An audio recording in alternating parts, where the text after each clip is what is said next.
A reunião foi bom, contento de mirar interesse que tem do governo, no caso aqui nos ministros de transporte, para remediar tudo o que está passando.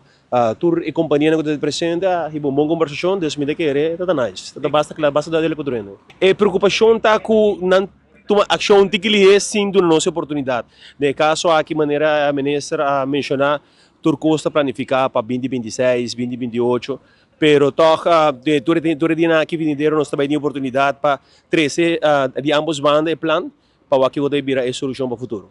Você esse tópico não que eu tratar onde ponto na de mais preocupação que durante a reunião já está mais é parte de a número Obi a número é ilegal, companhia não está trabalhando com a número que não está cumprindo requisito não que eigenlijk departamento de transporte público de requerir. Então, me de querer essa é onde parte não que também com por ser o diretor de DTP também está fazendo tremendo trabalho.